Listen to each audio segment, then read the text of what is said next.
Well, welcome on back to the Card Pool. I'm your host, Kyle. And I'm Stu. And today we are once again taking a look at alliances, and this is going to be part 2 of our Hidden Gems segment on this set. And just to add our little caveat, if you want to see part 1, you can go ahead and follow the link down below. It'll lead you right to that if you don't want any quick little spoilers.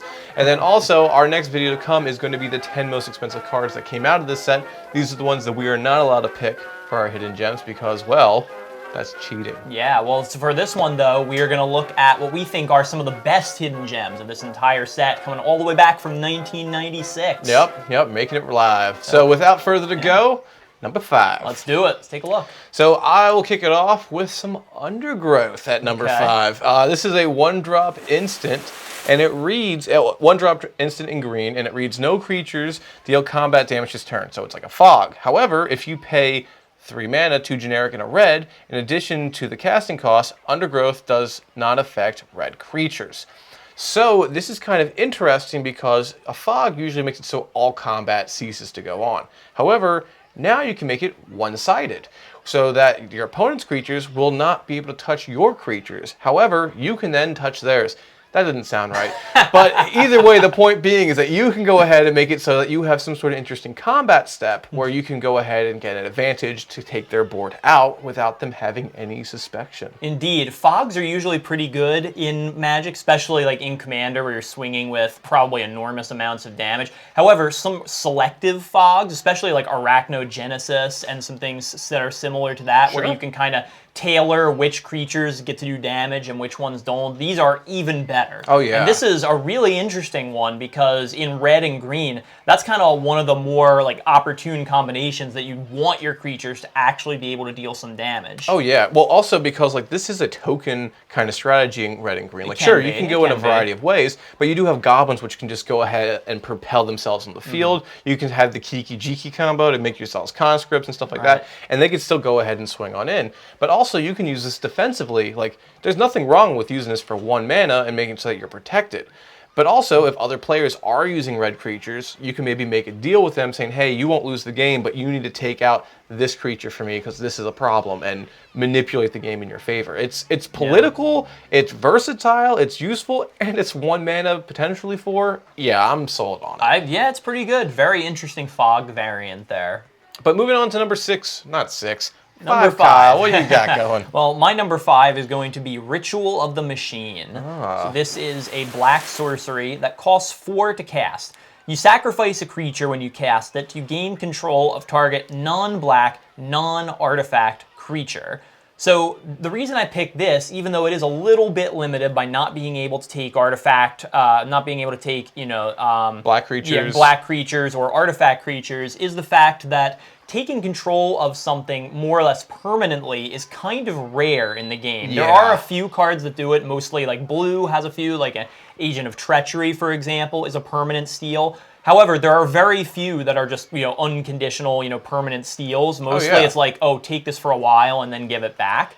But this sort of thing, especially in black, which is usually all about destroying creatures, let's say you can just take one really important creature from your opponent and proceed to just win the game with it, Instead of just destroying it, you're going to make it work for you. Well, I wasn't even thinking of that. I was thinking for Commander, taking someone's Commander sometimes just shuts down their deck entirely. That's true. Being able to just take that away from them, they are just going to be at a loss. They're going to have to waste so much more things, because it takes them back a turn on just recasting the Commander. It's going to make the text go up. They're going to have to waste a removal spell to go ahead and get it back. And also, black doesn't really care if they sacrifice a creature. Exactly. That Bloodghast is probably out there, and it's just being like, hey, just throw me back in. I like this game. This is fun. That's just icing on the cake, really. But this is, because typically you see something this is like a mind control. This is black's version of mind control, but it's way better than the OG mind control just for what it's doing. Yeah, the only other one that I know of that has a similar effect was New Blood, which is sort of, the vampire tribal type steal, and that's limited to if you play vampires. Yeah, this one is not taking you back except for, again, artifacts and black. It's just not cannibalistic in that realm. But it's a very, very potentially powerful card, I think. So if you don't mind me going on to my potentially powerful card. Yeah. So it is called Nature's Chosen. Now, some people may have seen this card. Some people, this is totally fresh. This is another 1-drop green. This is an aura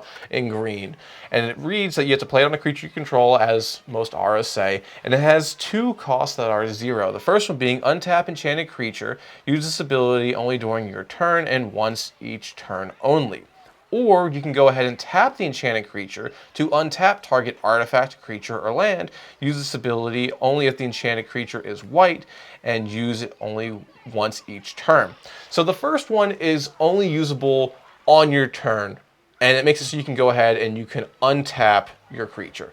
Now, there's not a lot to say, hey, getting 2 of the same effect is really nice because we've gone over this many times. It's very good. Yeah, so being able to go ahead and repeat the use over and over again, especially for 1 mana for the rest of the game, as long as it's out, is very nice. But also to use it politically to go ahead and untap stuff. If your commander is green-white, yeah, why not would you throw this on there? Be able to get your effect twice. Like, let's say Rune of the Hidden Realm is out there, right? All right, you can go ahead, you can blink something out for 2 mana. Well, being able to get that effect twice is really nice. Yeah. Being able to also make it so, all right, I don't have anything I want to blink, but there's some utility stuff that I need access to. You can flippy-dippy it and go ahead and make it so that, hey, I will go ahead and tap this creature to now go ahead and make it so I can get added value. This is versatile. Yeah, and like kind of the same way as an Earthcraft might be good, except it's not necessarily an infinite combo piece, but being able to multiple times a turn tap and untap a really dumb land like a Gaia's Cradle or something. Hey, look, there goes a little swimmer guy. That was fun. Scuba Steve. Untapping a land like a Cabal Coffers or a, like I said, a Cradle or a Sarah's Sanctum. Yeah, obviously very, very powerful. So the fact that you can do that just by tapping a single creature is pretty cool, especially given the fact that you can then immediately untap it with the exact same card. Yep, it works out pretty well with how that goes. It's super strong, super powerful, and for 1 mana, I mean, what's the downside? You don't even need to reduce the cost, and Enchantress decks will love this. If you've got a bunch of tap abilities, I would highly recommend trying this out. 100%. But moving on to your Kyle. All right, well, my next card here on number 4 on the list is Martyrdom, and this is a white instance for 3 mana that says until the end of the turn, you can redirect to target creature you control any amount of damage. So we're kind of going back to those sort of fog variant cards like I mentioned. This sort of is, except the one little caveat there is you have to have a creature out. Sure. So if you do have a creature out, you can then, if somebody's gonna do really, anything to you, I mean anything from a massive swing with creatures to a fireball or some kind of mass damage ability, you can just play this for 3 mana and say every bit of damage this entire turn is gonna go to this one creature. So you're essentially blanking out all of that stuff for a turn, and just by sacrificing one of your creatures. So this is really good for some decks that just go OP and just holy mode. Like an Aetherflux Reservoir is usually something that is viewed as the Death Star because it is literally going to go ahead and just one-shot you. Being able to go ahead and say, nice try. Yeah. I'm going to go ahead and use my trusty sidekick Robin over here to go take the crowbar to the face. Yeah, and it gets even dumber when the creature that you target has some kind of like natural indestructible or hexproof or something. Or just likes getting damaged. Like we see a whole bunch Stuffy Doll. Stuffy Doll is the iconic face for that. But there are other creatures out there when this is dealt damage, something happens. When this creature dies, something happens. So it is very good. It's a very unique card to have up your sleeve. Definitely, and it's very useful with the new, Mavinda legendary white creature from Strixhaven that lets you play instants and sorceries from your graveyard as long as they target creatures you control. This was one of the absolute staple cards from my experiments with that commander, where, is it good? I don't know, probably not, but there are just some really janky, weird things you can do with it. Who is Feather? Feather would also love this too. Go ahead, you do that, you can put the card right back in your hand. That's one heck of a cantrip. Exactly. Right there. And until we reviewed the set, I did not know this card existed, so good to know. That is very good to know, and it is not an expensive card either. No, not at all. But moving on to my number 3, another not expensive card. It's called Splintering Wind. Now this is a 4-drop enchantment. It is 2 generic and 2 green, and it reads for 3 mana, 2 generic and a green. Splintering Wind deals 1 damage to target creature. Put a Splinter token into play. treat this token as a 1/1 green creature until with flying, and it has cumulative upkeep of 1 forest. If this token leaves play, it deals 1 damage to you and each creature you control. So this is a little bit to take in. So this is something that goes ahead. It can do for 3 damage, 1 damage to literally any creature. 3 mana, you mean? 3 mana for yeah, la words. So you're able to go ahead and do like one little kind of pin drop on like a creature, which can be big, can be small. But when you do that, you also create a flying protecting token. So sometimes you might be able to kill something and have a blocker to prevent more damage. But if you do that, it also deals more damage across the field. It's kind of like a Massacre Girl that we see as like a complicated version. Yeah. But the real thing that sells me on this is we saw dinosaurs.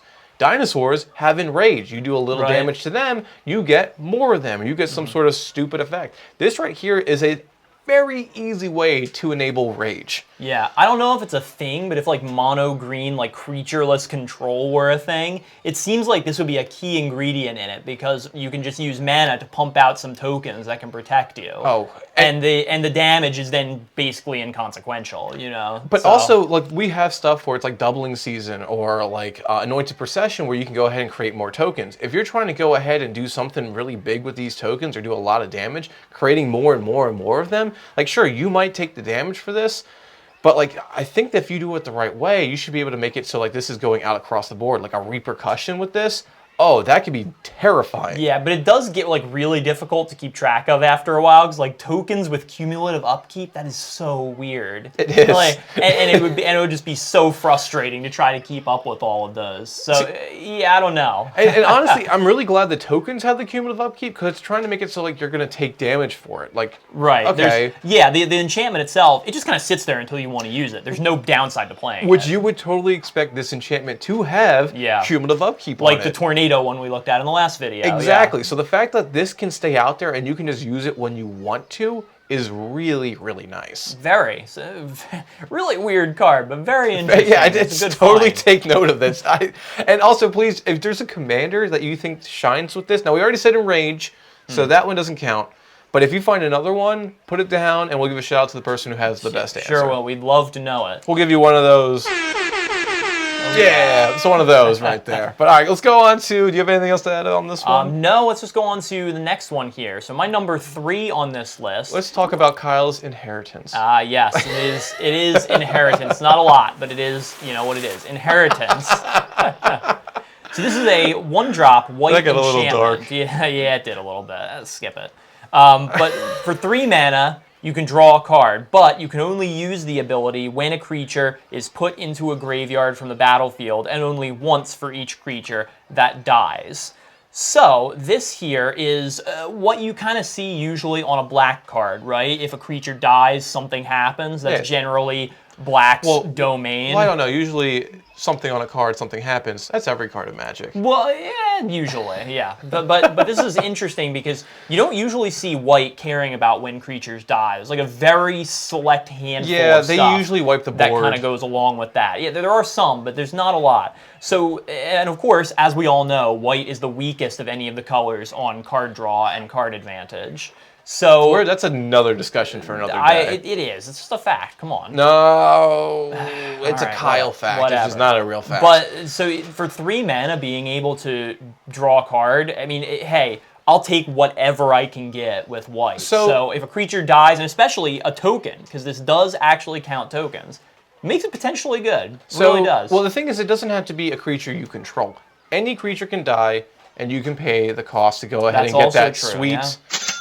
Because at that point, you are collecting the inheritance, which is kind of a cool flavor that they have in this. So it can be your creature, your commander, your opponent's token, something in between along the lines is that as long as it dies, you can get card draw. It is a little steep of a cost, but the fact is that since it can be any creature, I think 3 mana is kind of fair for this. Yeah, I mean, does it stand up to some of today's options, especially when you go outside of just the color white? Probably not, but still, it is a good old card to consider, I think. Well, this is good in something like black-white. Like, if you're doing Orzhov, where it's all death and taxes, you sack something, let's go ahead, get a card, or like Grave Pact, like you lose something, they lose stuff. Like, right there, if you have enough mana with the Cabal Coffers, you're kind of card dry, all right, how many creatures leave the field with 1 Grave Pact trigger? Yeah. At least 4. Well, if you're already sacrificing a creature like with Ashnod's Altar for 2 mana, all it takes is 1 more to then draw a card. So basically then, at that point, becomes 1 mana, draw a card. Well, and also you you know? could use Zerta, who can lower the cost down. Exactly, or, yeah. So that is, again, 1 mana, draw a card when a creature dies. Potentially very good. So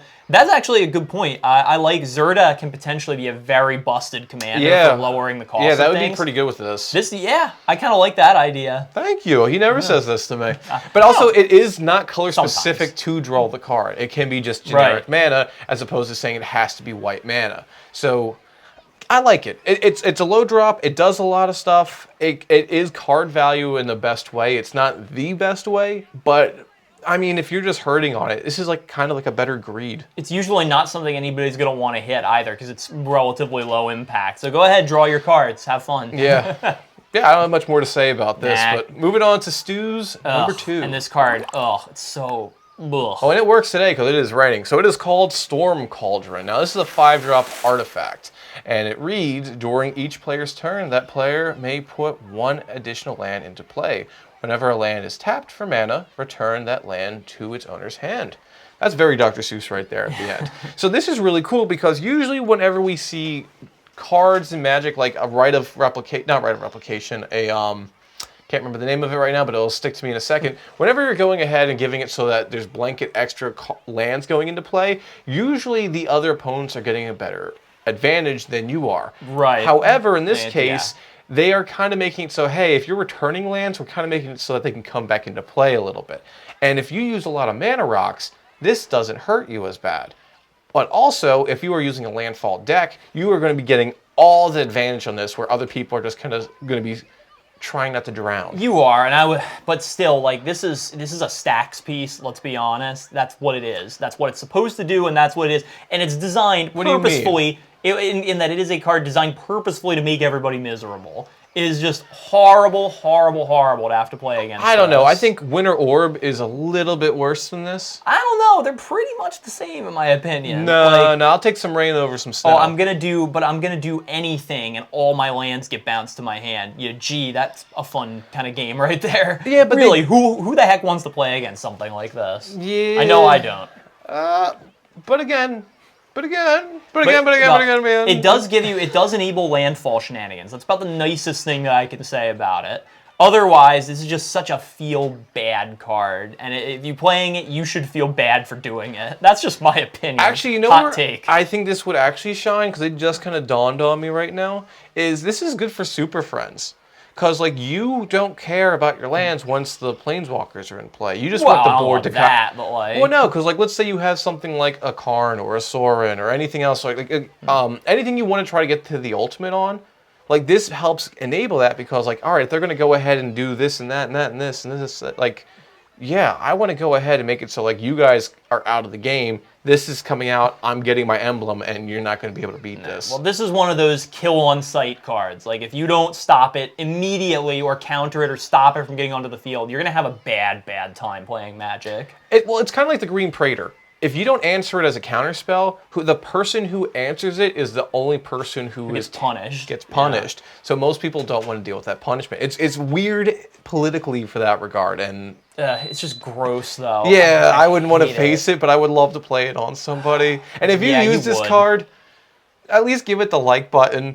That we have at least talked about something this degenerate. Sure. But moving on to number 2, a little bit more of a fun family card. It really is, though. So number 2 on my list here is Arcane Denial. Now, this is a blue instant that costs 2 mana, counter target spell. That spell's controller may then draw 2 cards at the beginning of the next turn's upkeep, and in addition, you draw a card at the beginning of next turn's upkeep. This is what I like to refer to as the friendly commander counterspell, because it is 2 mana, it counters anything. It's a little nicer on the mana than generic counterspell, but it kind of makes up for that by letting the person who you counter draw some cards. You also do draw a card. In all, it is a nice return for 2 mana, getting to counter anything and draw a card. However, like I said, you are letting your opponent draw 2 cards, 1 to replace and then 1 additional. So this is the not feel bad counterspell. You know, if you want to be nice and still stop people from doing broken things, this is what you play. And it's kind of demonstrated in the fact that a bunch of Commander products have reprinted this a huge number of times over the years. People like it, and I don't blame them. I like it too. I'm biting my tongue so hard over here. Okay, what's your opinion? All right, so there's a couple points to note. This is, so if you ever play games and there's always that blood feud, like just the one player, you do anything to their board and it's instantly like, why would you do this? I'm going for you for the rest of the game, and everyone's just kind of like, that was a little like... That escalated quickly. like this is the one counterspell where that player will not be like instantly triggered. Like that's not happening, which is a good thing to note. However, I'm not usually one, you're especially not one to give people an advantage for no reason, especially if you already have regular counterspell, you have a mana drain, and then if you go to the 3-drops like cancels and stuff like that. But the thing is, I don't like counterspells. I don't like them. I used to like them a lot, and then I realized how still little... likes some, ladies and gentlemen. Yeah, but... ones with uses. I realized over time how much not they fun all have it is uses. to They get counter every the spell you play countered. They all counter the spell. They have a single use. To stop. No, because most of the ones that I would use these days are modal. They can do other things besides just counter spells. Or, like this, they are nice counter spells. It replaces the card in your hand, which is good. And it gives the opponent the cards later so they can't use them that turn, provided it's not an instant. I mean, the way I look at it really is, would you spend 2 mana for a blanket counterspell and draw a card? I would too. Let's just leave the other part out of it. It's really completely irrelevant. I don't know. It's like Oblation. It's like, do you really want to give them... Also a very good card. It's a good card, but it's the same kind of scenario. Is it better than a generous gift? Depends. Because you can also use it on yourself for advantage. I don't know what depends has to do with any of this. All right, well, what's your number one? My number one, quick caveat, I kind of forgot why I picked this, because this one was from a while ago, but then I slowly am remembering it. So my number one is, Gusta's Scepter. Oh, you did a good job. Yay. All right, there we go. It costs 0. It's a 0. Thank you, Jason. That's our editor. He knows I can't read. So it's the 0-drop artifact. When it leaves play or you lose control of this, you put all cards under this into your graveyard. So you're probably wondering, why does that matter? This is 2 tap effects. So you can put any card from your hand face down under this scepter, and if you do, you can look at it at any time, or you can go ahead and tap it, return any card that's put underneath this to your hand. So this is something where it's like, back in the day, I was really into Library of Lang because that is a 1-drop where you can go ahead and save part of your hand. He's still into Library of Lang, for the record. I am all about that library. I have my membership. I'm checking out books left and right. He is a card-carrying member of that library. I am a card-carrying member. I like that. That is so good. Every once in a while, I get a good That should one. totally be a T-shirt, a card-carrying member. Oh, my... If we ever make merch, make merchandise, which we aren't, that would be a thing. But anyway, so this is really good for being able to protect your hand. Some decks love using their wheels, but usually you don't want to lose every single card that's in your hand. This is a great way to go ahead and protect it for later use.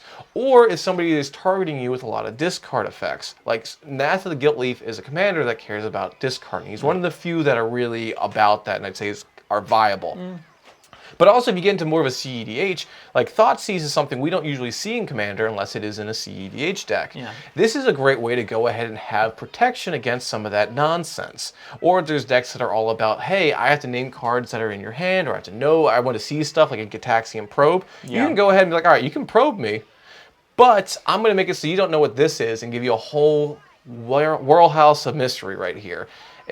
It's a little versatile. It's not huge in its reach, but it's something that I think you should take note of. Yeah, I think the uses of this are just very, very small. The one thing I will say about it, though, is 0-drop artifacts are always broken for one reason or another. They just kind of are by definition. And like we mentioned with Shield Sphere early on, this is another great piece of fodder for any deck that likes to, use artifacts to tap for mana, use a 0-drop to generate an infinite storm count. There's a whole lot of things that you can do with this besides the actual abilities. It's a wholesome full circle right there. Except you have to name another card, so that will ruin all of it. But yeah, check out our first video if you're interested in what we're talking about with Shield Sphere, because that is another 0-drop artifact and worth noting.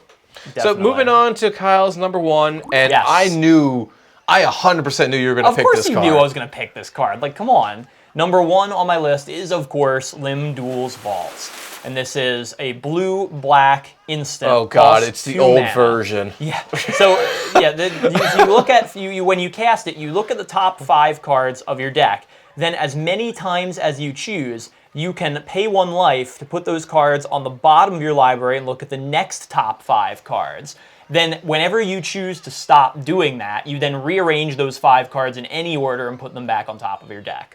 So why is this a good card? I feel like in a 40 life format like Commander that kind of answers itself. Let's pay half my life, dig through my deck to find the very best card for this exact situation. Who cares? I just got the win probably. And even if it's like a turn 2 play, you're still digging through your entire deck, spending, a couple, maybe a dozen life or something to find the best card to give you the best start. So let's look at it like this. You pay 5 life, you've seen how many cards? 25, plus the ones that are in your hand. So right there, you've gone through about a quarter of your deck, over a quarter of your deck, but you've gone through a quarter of your deck to know what options you have. And then those cards go on the bottom. So if you're trying to think of some sort of strategic plan that you need, card A, B, and C, well, you know which ones are taken out of the equation right there, and that can be a huge help. But also, you rearrange those 5, so you know what's coming next, so you can kind of be like, all right, I don't want these, this is like a Kodama's Reach. I can go ahead, play this here, not worry about the next 3, clean that out, and I'm all set. And honestly, I've seen people play this on turn 2 if they're the only player without a Soul Ring, because it's like, I need to catch up. I need to get my answer. Yeah. You get anything with this, though. It is such an insane piece of card advantage that, like, honestly, this is let's be crystal clear about this. This is a Commander staple. It is a must-have. If you are playing any deck with blue and or black in it, play this card. Otherwise, you're doing it wrong. Yeah, this card for the longest time was under $1. And then people started realizing how good it was. It got reprinted in a Commander set. Yeah. And then I think it's a couple bucks now. It is, yeah, but it's still under 5. So really, it is such a budget option. Absolutely go ahead and pick this up, because this is one of those cards. It's still pretty good, I think, in like a 20 life format. It's decent, but in a format like Commander, it's one of those cards that kind of just takes advantage of the rules by definition, like a Serra Ascendant does. Well, I don't know if it takes it like that, but is it a demonic tutor? No. But can it be better than a diabolic tutor? Yes. Yes. So that's kind of like the whole point of this. Like, this is a tutor that it will tax you, but the tax isn't as bad as the reward. And that's what you're pretty much saying. Right, and this is something that if it were ever it will never get reprinted for like Modern or any, kind of tournament legal set. I wonder because why. It would, I shudder to think what would happen. It would make decks so consistent. But yeah, it's just, again, like I said, this is a staple if you're playing any deck with blue-black in it. You play this card. Yeah. The end. The only thing I'd say, the hard part is knowing when to stop with this. Yeah, well, with Bolas' Citadel, you just you go until you either kill yourself or you find something to save yourself and get back all that life. Hopefully.